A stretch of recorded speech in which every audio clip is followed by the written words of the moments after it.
Yeah. So second method to measure the central tendency is median. Right.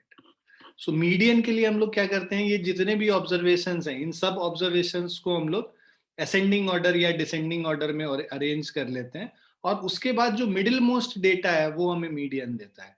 So median is obtained by first arranging the data in ascending or descending order and apply the following rule. So अगर number of observation odd है तो there will be one median only and that will be given by n plus 1 by 2th observation. Okay. And if you have number of observation, if the number of observation is even, then median is the mean of n by 2th and n by 2 plus 1th observation. So अगर even है, मान लो 8 terms है, तो 4th term और 5th term का जो mean होगा, है ना, जो average होगा, वो हमें median देगा. तो mean of n by 2th and n by 2 plus 1th observation mean, और इसको हम लोग average भी बोल सकते हैं. Is it clear? है ना. तो ये जो इंडिविजुअल डेटा है उसके लिए हम लोग फिर करते हैं. अब मेजर ऑफ डिस्पर्सन, अभी तक जो हम लोग कर रहे थे हमारा उससे काम चल जा रहा था, बट अगर मतलब डेटा को अगर सही से किस तरह से डेटा डिस्ट्रीब्यूटेड है वो भी जानना जरूरी है. अभी हम लोगों ने ये तो निकाल लिया कि मेजर ऑफ सेंट्रल टेंडेंसी की मिडिल मोस्ट डेटा कहाँ पे है, मतलब इसका मीन कहाँ एग्जिस्ट कर रहा है, बट वो किस तरह से डेटा पूरा अरेंज्ड है, मतलब उसका जो किस तरह से वैल्यू जो है डिस्पर्स्ड है उसका. सो वो that is measured by major of dispersion basically. तो कैसे डिस्ट्रीब्यूटेड है डेटा, उसका रेंज क्या है, मिनिमम वैल्यू क्या है, मैक्सिमम वैल्यू क्या है, ये सारी चीजें जो जानकारी हमें मिलता है that we get from measure of dispersion. So dispersion or scatter in a data, how the data is scattered, is measured on the basis of observation and the type of the measure of central tendency used there. So there are following measures of dispersion. First is range, second is quartile deviation, third is mean deviation, and fourth is standard deviation. So how the data is scattered, right, that is being calculated using 4 different ways, 4 different quantities measures the dispersion.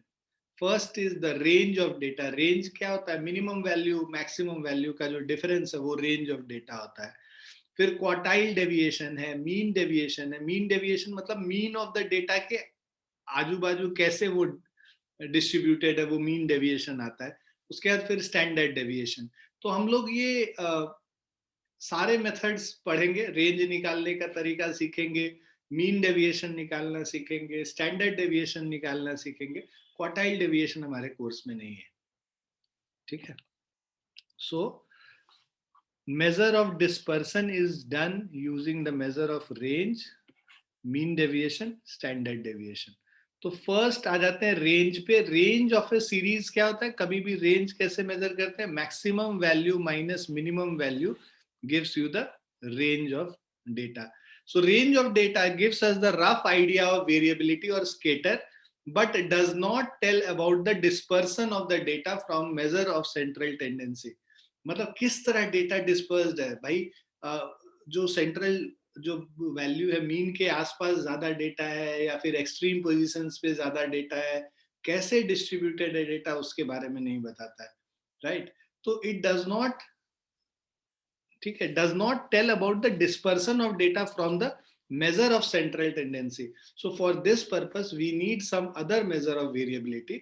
Clearly such measures must depend upon the difference of, such measures must depend upon the difference or deviation of the values from the central tendency.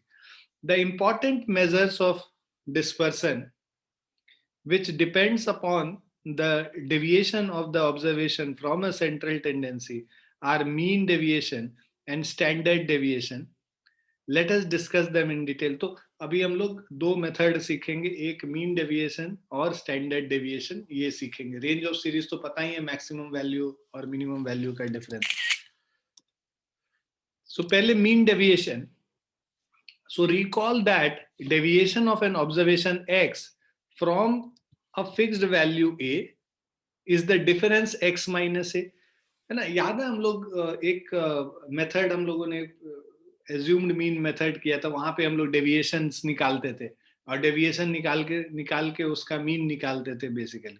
तो recall that deviation of an observation x from fixed value a is the difference x minus a. In order to find the dispersion of values of x from central value a, we find the deviation about a. An absolute measure of dispersion is the mean of these deviations. To find the mean, we must obtain the sum of deviations, but we know that measure of central tendency lies between maximum and minimum values of set of observation. Therefore, sum of deviations will be negative and some positive. Thus, the sum of deviation may vanish. Moreover, the sum of deviation from mean x bar is 0. भाई mean क्या है? Exactly middle most data है. Exactly middle most data है, उससे जितने कम values होंगे उतने ही ज्यादा वैल्यूज भी होंगे. मान लो हमारे पास मीन आया किसी डेटा का 4 और मेरे पास जो डेटा ये मीन है ना, और हमारे पास एक डेटा है 3 है, लेट्स से 2 है, 1 है, और फिर हमारे पास 5 है, 6 है और 7 है. अब देखो ये मीन से 1 लेस है और ये 1 ज्यादा है, तो यहाँ पे जो डिफरेंस लोगे तो ये -1 और +1 एक दूसरे को कैंसिल कर देंगे. उसी तरह यहाँ से 4 से जो डिस्टेंस है 2 का -2 और +2 ये भी कैंसिल हो जाएगा. उसी तरह -3 और +3 भी कैंसिल हो जाएगा. तो बेसिकली सम ऑफ डेविएशंस निकालोगे तो 0 आ जाएगा, राइट. तो इसीलिए हम लोग यहाँ पे सम ऑफ डेविएशंस नहीं निकाल के एब्सोल्यूट वैल्यू ऑफ डेविएशंस निकालते हैं. मतलब नेगेटिव साइन का हम लोग बस मैग्नीट्यूड लेते हैं, इसको मॉड के अंदर लेके, और उसके बाद फिर सम ऑफ डेविएशंस हम लोग निकालते हैं. So finding the mean of deviation about mean is not of any use for us. So that's why, है ना, that's why what we do in finding the suitable measure of dispersion, we require the distance of each value from central tendency or a fixed number a. Recall that absolute value of the difference of two numbers gives the distance between the numbers when represented on number line. So अब ये जो mean deviation हम लोग निकाल रहे हैं, right? To find the measure of dispersion from a fixed number a, we may take the mean of the absolute values of the deviation from the central value. This mean is called mean deviation. Thus mean deviation, है ना, absolute value निकालेंगे हम लोग deviations का. Thus mean deviation about the central value a is the mean of the absolute value of deviation of the observation from a. The mean deviation from a is denoted as MDA, mean deviation from a. Therefore, sum of the absolute values of deviation from a divided by number of observations is mean deviation about a. Now mean deviation may be obtained from any measure of central tendency. ये mean deviation mean के about भी निकाल सकते हैं और median के about भी निकाल सकते हैं. तो हम लोग दोनों से करेंगे क्वेश्चंस में. अब हम लोग मीन डेविएशन निकालेंगे फॉर अनग्रुप्ड डेटा. दो तरीके का डेटा होता है, हमें पता है, अनग्रुप्ड और ग्रुप्ड डेटा. अनग्रुप्ड डेटा जहां पे कि डिस्क्रीट वैल्यूज होते हैं, x1, x2, x3, xn, ये n ऑब्जर्वेशंस है और इनके अलग अलग फ्रीक्वेंसीज दिए हुए होते हैं, राइट. तो और दूसरा होता है जिसमें ग्रुप्ड डेटा, जिसमें क्लास इंटरवल्स बने हुए होते हैं. उन क्लास इंटरवल्स में हमें पता होता है कि 10 से 20 के बीच में कितने कितना फ्रीक्वेंसी है एंड सो ऑन. तो अभी हम लोग अनग्रुप्ड डेटा का मीन डेविएशन निकालना सीखेंगे. सो first step what we need to do is calculate the measure of central tendency about which we are to find the mean deviation. Let it be a measure of central tendency. मतलब मान लो हम लोग को mean के about निकालना है तो mean निकालेंगे, मीडियन के अबाउट निकालना है तो मीडियन निकालेंगे और उसको हम a वैल्यू दे देंगे. Now find the deviation of each xi from a. मतलब जो भी हमारे पास ऑब्जर्वेशंस हैं, n ऑब्जर्वेशन, उन सब का a से डिफरेंस निकाल लेंगे. तो तुम लोग को याद होगा मीन एरर जो हम लोग निकालते थे ना, एब्सोल्यूट वैल्यूज जो मीन एरर का निकालते थे, वो वहां पे जो हम लोग करते थे वही सेम चीज हम लोग यहाँ पे भी कर रहे हैं। हम लोग मीन निकाल रहे हैं और उस मीन को वहां पे ट्रू वैल्यू लेते थे, यहाँ पे उस मीन को हम लोग एक मीन से हम लोग डेविएशंस कैलकुलेट करते हैं। Find the deviation of each x i from a, that is x i minus a, x two minus a, x1 minus a, x2 minus a, and so on up to xn minus a. Now find the absolute values of the deviations, है ना? Drop the minus sign if it is there. Absolute values निकाल लिया. Now find the mean of the absolute value of deviations.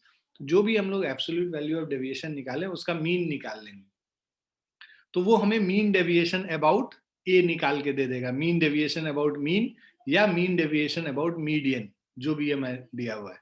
So mean deviation about a is xi minus a by n, और mean deviation about mean निकालना है तो x बार अगर mean लेते हैं तो xi minus x बार यहाँ पे यूज कर लेंगे a के जगह, और mean deviation about median निकालना है, कैपिटल M से median को रिप्रेजेंट कर रहे हैं, तो xi minus m उसका summation divided by n. तो when we do an example you will be able to understand it better.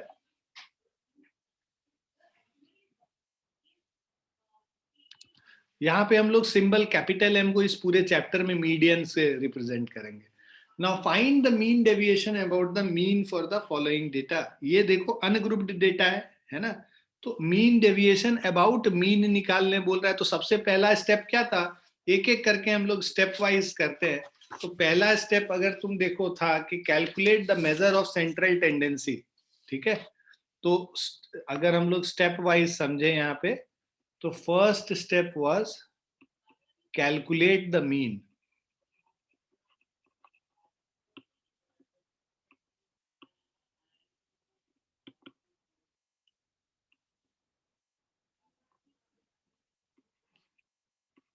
So x bar is equal to mean निकालते हैं, 6 plus 7 plus 10, 12 plus 13 plus 4 plus 8 plus 12.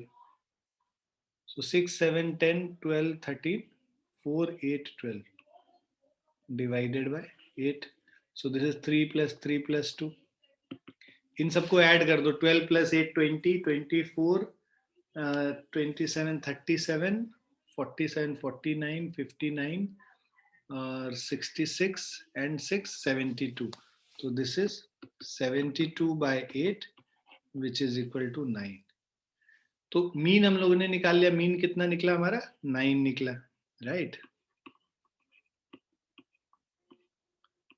अब step 2 पे आते हैं.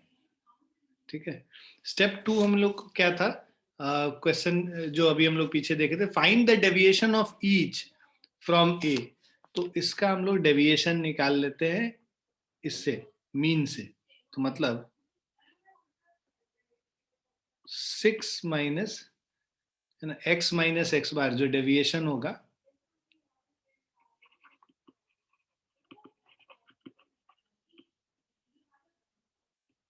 सो deviation xi minus x bar.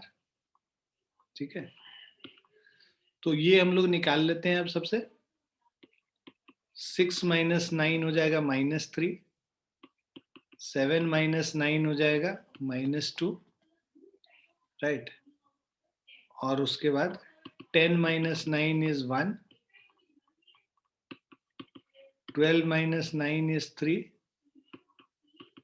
13 minus 9 is 4. ठीक है, 4 minus 9 is -5, 8 minus 9 is -1, and 12 minus 9 is 3. ठीक है, so this will give us, ये हम लोग को जो निकल गया. अब इनका एब्सोल्यूट वैल्यूज हम लोगों ने, step 3 the absolute values of deviations. तो absolute values of deviation, I'll just write here. Step 3 was xi minus x bar का एब्सोल्यूट वैल्यूज. तो एब्सोल्यूट वैल्यूज इस सब का निकालोगे तो 3, 2, 1, 3, 4, 5, 1 और 3 हो गया, राइट। इन सभी का, ये सारे जो वैल्यूज आए थे यहाँ पे, उन सब का एब्सोल्यूट वैल्यू निकाल लिया। 3, 2, 1, 3, 4, 5, 1, 3 हो गया। Now step 4 we have the required mean deviation about the mean. तो हम लोग को mean deviation about x bar हम लोग को निकालना है। तो mean deviation about x bar is summation of mod xi minus x bar divided by number of observation 8, right। तो ये फॉर्मूले से अगर हम लोग सॉल्व करते हैं, दिस इज 3 + 2 + 1 + 3 + 4 + 5 + 1 + 3 डिवाइडेड बाय 8 कर लिया। सो ये कितना हो गया? 5, 6, 9, 13, 18, 19, 22 बाय 8। 22 बाय 8 अगर तुम कैलकुलेट करते हो, so this is 2.75। Is it clear बच्चों?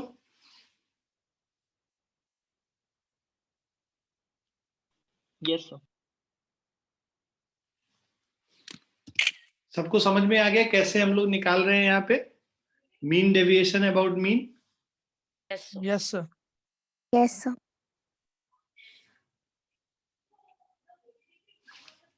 लिख लिया सभी ने?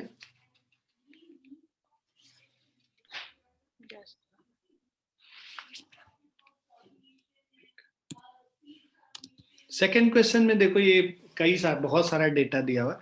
Find the mean deviation about the mean for the following data. तो पहले तो इनका मीन निकालना पड़ेगा हम लोग को, राइट। तो if you find the mean, x bar is equal to 12 plus 3, 15 plus 18 is 33. 33 plus 7 is 40, 10, 50, 54, 64, 71, 81, and 19 is 100, 120, 135, 143, 160, 62, 65, 81, 92, 95, 96, 200 है, कुछ गड़बड़ किया। 15, 50, 54, 19, हाँ ठीक। So this is 200 divided by 3, 3, 6, 3, 9, 3, 12, 15, 18, 20 by 20. Total number of data is 20. So 200 by 20 which is equal to 10. ये हमारा mean निकल गया। मीन निकालने के बाद हम लोग इसका जो डेविएशंस निकालते हैं, तो summation of xi minus x बार का मॉड, ठीक है, डिवाइडेड बाय, तो पहले xi माइनस x बार का मॉड सारे वैल्यूज निकाल लो। 10 माइनस 12 ये 2 हो जाएगा। 7, 8, 7, 6, 1, 7, 9, 10, 5, 2, 7, 8,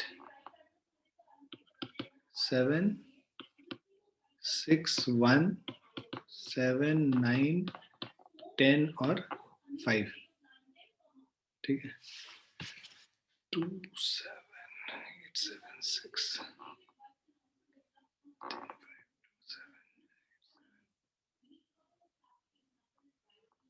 ठीक है।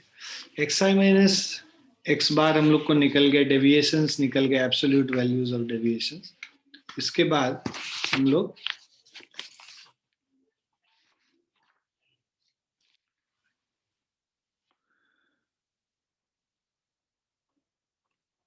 mean deviation about x bar is summation of xi minus x bar by n, right? तो ये कैलकुलेट कर लेते हैं। इन सब का सम 2 + 7 is 9, 8, 17, 7, 24, 30, 31, 38, 47, 57, 62, 64, 71, 79, 86, 92, 93, 100, 109, 119, 124. 124 हो गया divided by 20. So 124 divided by 20 कर देंगे. So 6.2 आ रहा है. ठीक है. So mean deviation is equal to 6.2. Yeah, mean deviation about mean is equal to 6.2. Is it clear, bachcho? Yes, sir.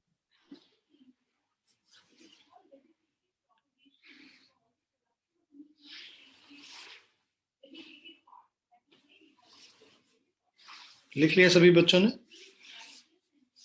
Yes, sir.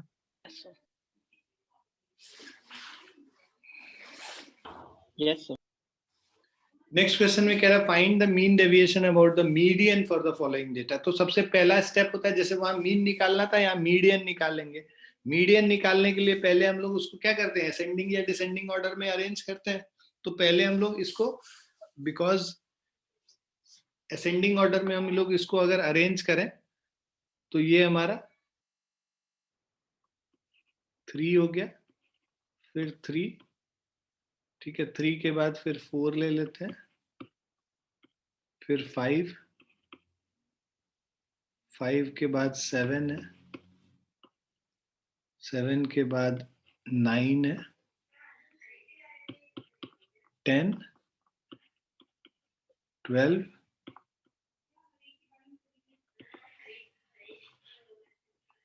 18, 19 और 21.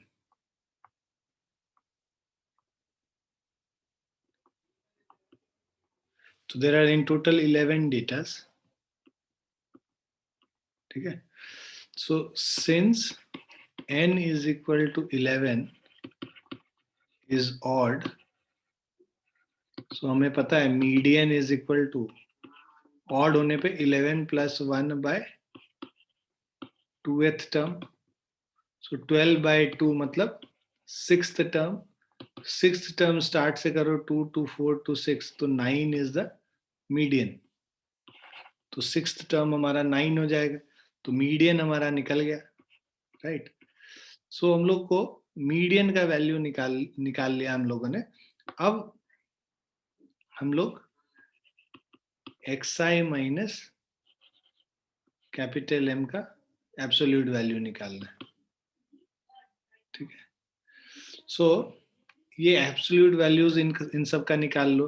3 से 9 का जो डिफरेंस है 6, 0, 4, 6, 3, 1, 9, 5, 2, 10 and 12.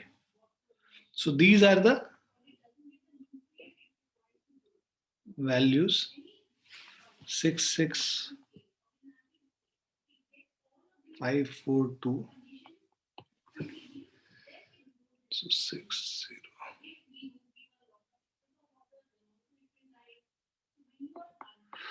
Now what we need to do is find the summation. ठीक है. हम original data से ही difference निकाल लिए. यहाँ से जो असेंडिंग ऑर्डर वाले से करते तो कोई और वैल्यू आती. बाद 12 से डिफरेंस 3 होगा ना, लाइक 10 से 1 है, फिर 12 से 3 होगा ना. मैं इससे डिफरेंस निकाल रहा हूँ, ये वाले डेटा से डिफरेंस निकाल रहा हूँ. 9 - 3 6 है, 9 - 9 0, 9 - 5 4. इससे हम नहीं निकाले, इससे ओरिजिनल से ही निकाल लिए. Okay sir. इससे भी निकाल सकते हो, मतलब मैंने ऊपर देखा और ऊपर कर लिया.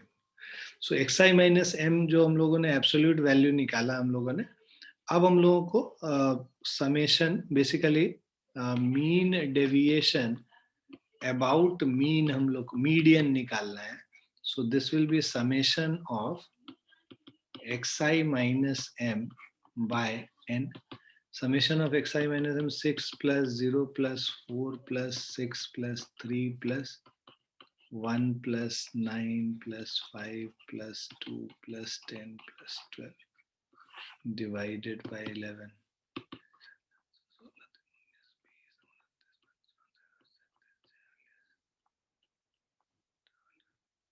58 divided by 11. So if you calculate this, 5.27 आता है.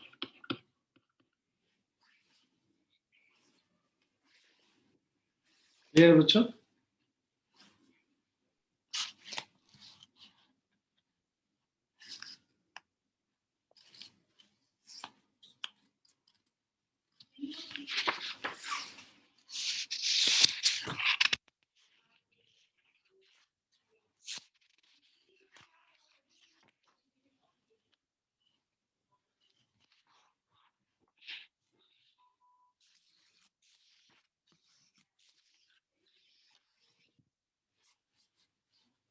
Clear बच्चों?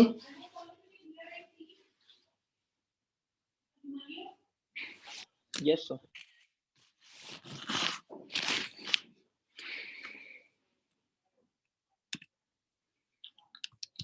Now mean deviation for grouped data, ये तो अनग्रुप्ड डेटा का कर लिया है ना. अब ग्रुप्ड डेटा जहां पे दो तरीके का होता है, डिस्क्रीट फ्रीक्वेंसी डिस्ट्रीब्यूशन, एक continuous frequency distribution. Discrete frequency distribution मतलब डेटा दिया उसका फ्रीक्वेंसी, और कंटिन्यूअस फ्रीक्वेंसी डिस्ट्रीब्यूशन में क्लास इंटरवल्स होता है और उसका फ्रीक्वेंसी होता है. ठीक है.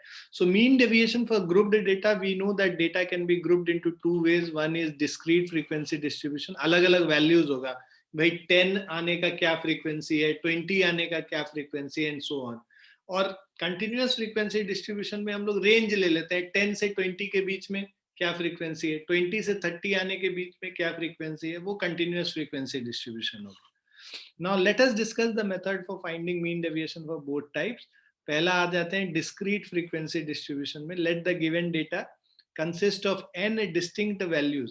तो हमारे पास ये n डिस्टिंक्ट वैल्यूज हैं और उनके individual frequencies f1 f2 fn तक है. This data can be represented in the tabular form as given below and is called discrete frequency distribution. ठीक है. तो ये हमारा टेबुलर फॉर्म में हम लोग टेबल बना के जो बनाते हैं फ्रीक्वेंसी डिस्ट्रीब्यूशन टेबल, वो फ्रीक्वेंसी डिस्ट्रीब्यूशन टेबल बना के करते हैं. मीन डेविएशन अबाउट मीन, अगर हम लोग को मीन के अबाउट मीन डेविएशन निकालना है तो पहले हम लोग क्या करेंगे, मीन निकालेंगे using the formula summation of xi fi by summation of fi. ये मीन निकालने का फॉर्मूला होता है डिस्क्रीट फ्रीक्वेंसी डिस्ट्रीब्यूशन वाले केस में, where summation of xi fi denotes the sum of the product of observation xi with their respective frequencies, and n is equal to summation of fi, that is sum of the frequencies.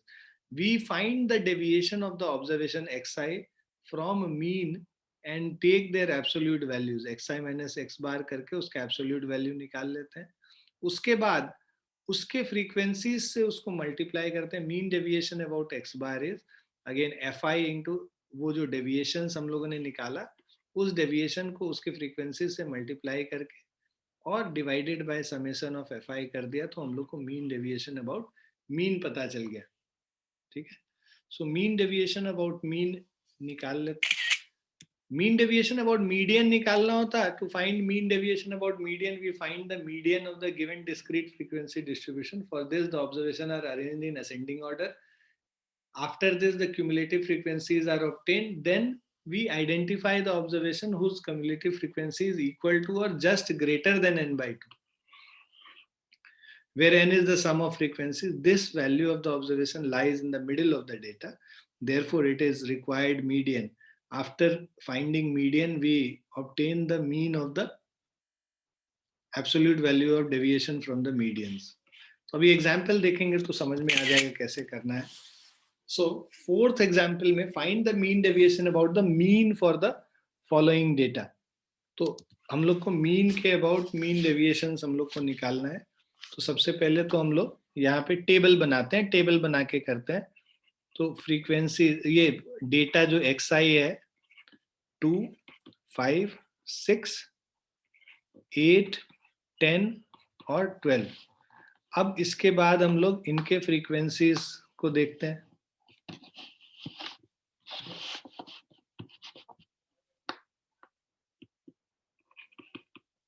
Frequencies देखो FI 2, 8, 10, 7, 8, 5। उसके बाद summation of FI XI है, तो FI XI निकाल लेते हैं। 2 2 जा 4, 8 5 जा 40, 10 6 जा 60, 8 7 जा 56, 10 8 जा 80, 12 5 जा 60।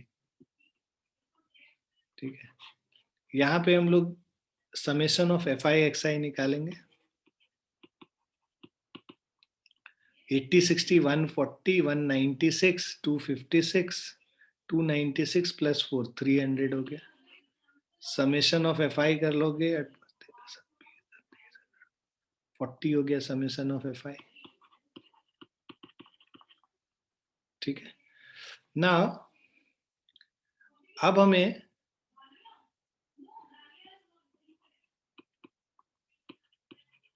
XI माइनस X बार का ये करेंगे। ठीक है, तो पहले हम लोग क्या करते हैं, बिकॉज X बार हम लोग को तो पहले निकालना पड़ेगा, है ना, तभी तो समेशन ऑफ ये XI माइनस X बार करेंगे। तो X बार निकालने के लिए, मीन निकालने के लिए हमारे पास फॉर्मूला है summation of FI XI divided by summation of FI। FI XI क्या है 300 और समेशन ऑफ FI 40 है। 300 बाय 40, 30 बाय 4, 15 बाय 2, 7.5 हो गया X बार। ठीक है, X बार 7.5 निकल गया। अब हम लोग ये XI माइनस X बार निकालते हैं, मतलब इन सभी को 2 को 7.5 से सब्ट्रैक्ट करोगे, उसका मॉड मतलब एब्सोल्यूट वैल्यू लोगे 5.5, ये 7.5 माइनस 5 2.5, 1.5, 0.5, 2.5, 4.5। XI माइनस X बार निकाल लिया। अब हम लोग FI into XI minus X बार का मॉड ये निकालते हैं। ठीक है, so mean deviation about mean जो है हमारा, ठीक है, सो मीन डेविएशन हमारा जो मीन के अबाउट है summation of FI XI minus X bar by summation of FI होता है, राइट। तो इसको हम लोग निकाल लेते हैं पहले, FI into XI minus X बार, मतलब 5.5 into 2 is 11, 2.5 into 8, 2.5 into 4 is 10 2s are 20, 1.5 into 10 15, 3.5, 2.5 into 8 is again 20, 4.5 into 5 20, 22.5 हो गया। इन सबको ऐड कर देंगे, मतलब समेशन ऑफ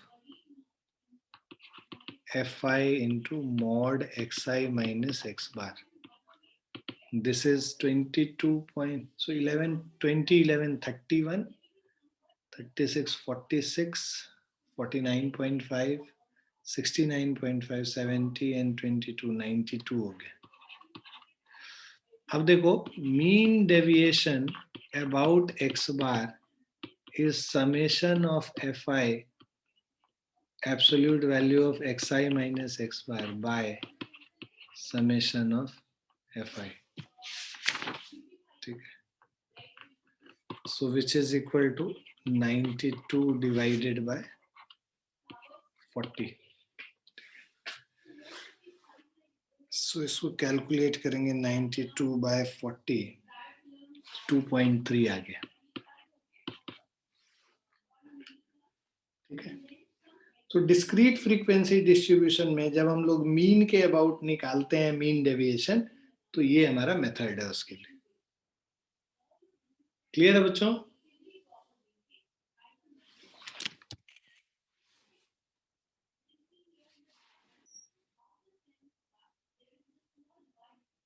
लिख लिया बच्चों? Yes sir, yes sir.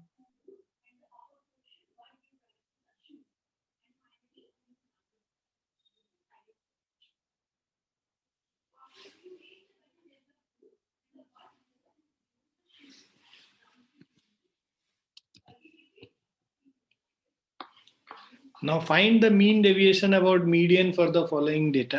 अब देखो अबाउट मीडियन निकालना है तो पहले तो ये जो डिस्क्रीट फ्रीक्वेंसी डिस्ट्रीब्यूशन है इसका पहले हम लोग मीडियन निकालेंगे. ठीक है. सो मीडियन निकालने के लिए पहले हम लोग इसको अरेंज कर लेते हैं और क्यूमुलेटिव फ्रीक्वेंसी निकाल लेते हैं. xi निकालेंगे. xi यहाँ पे है 3, 6, 9, 12, 13, 15, 21 और 22. फ्रीक्वेंसीज निकाल रखेंगे 3, 4, 5, 2, 4, 5, 4 और 3. फ्रीक्वेंसीज निकालने के बाद क्यूमुलेटिव फ्रीक्वेंसी हम लोग निकालते हैं. 3, 3 plus 4, 7 plus 5, 12 plus 2, 14 plus 4, 18 plus 5, 23, 27, 30. Cumulative frequency निकाल लिया हम लोगों ने. अब हम लोग ने n इज इक्वल टू 30 है. ठीक है. n इज इक्वल टू 30 है. तो अब इसके लिए हम लोग क्या करते हैं, हमारे पास जो मीन होगा, जो मीडियन होगा इसका, बिकॉज n इवन है, राइट. तो सिंस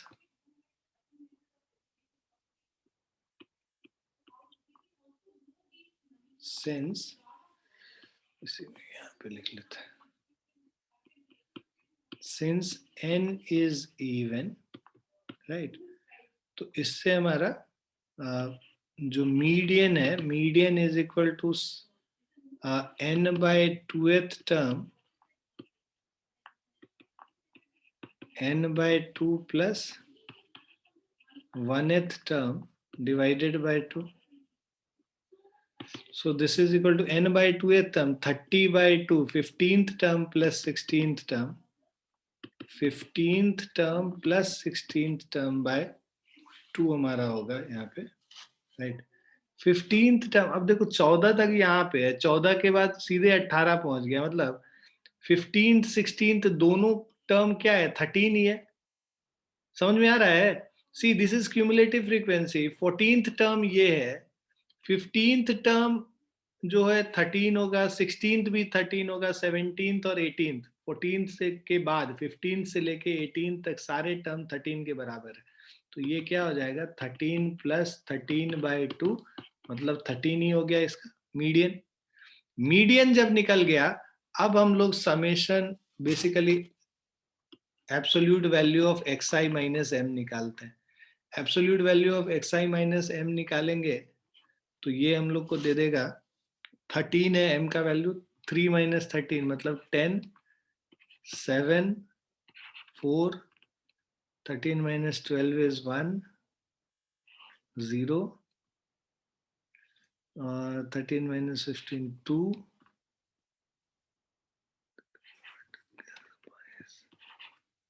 तो 10, 7, 4, 1, 0, 2, 8, 9. समेशन ये xi माइनस m निकल गया.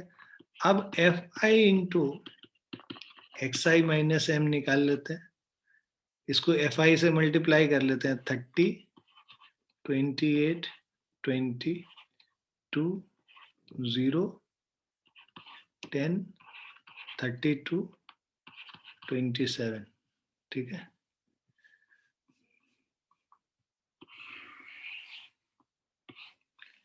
fi into xi minus m करने के बाद अब हम लोग को निकालना है mean deviation about median, summation of fi into xi minus m divided by summation of fi. इन सबको ऐड कर लो. So 30 plus 28, 58, 78, 80, 90, 122, 129, 149 हो गया.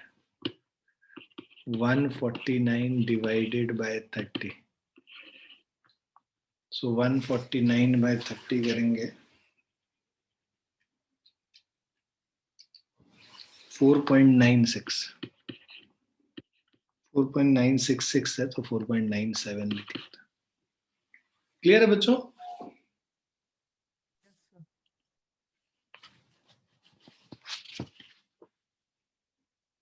समझ में आया आप लोग को? Yes, sir.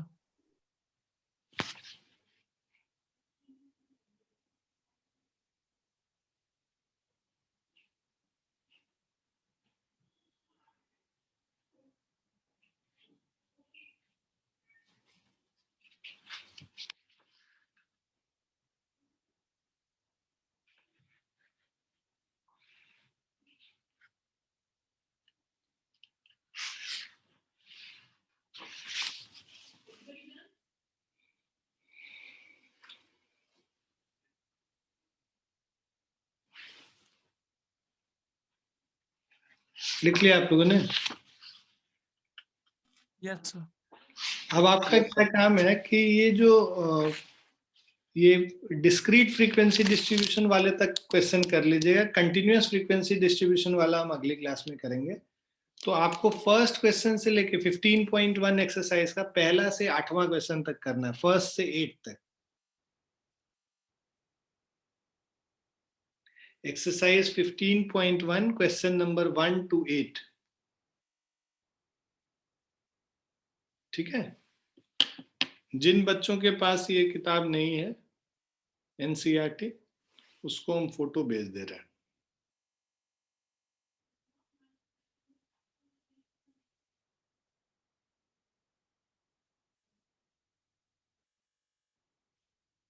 क्लियर है बच्चों? Yes, sir.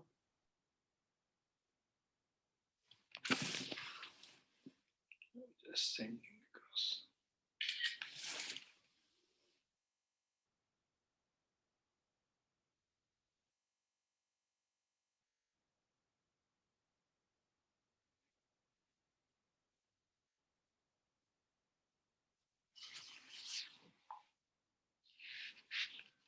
एक्सरसाइज 15.1 है और उसका जो I'm sending you the answers as well.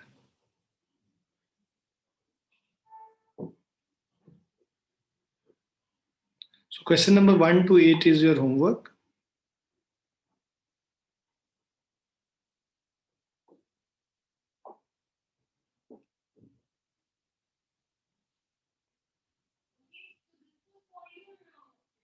है ना? भेज दिया बच्चों आप लोगों को, ठीक है? चलो we'll stop here.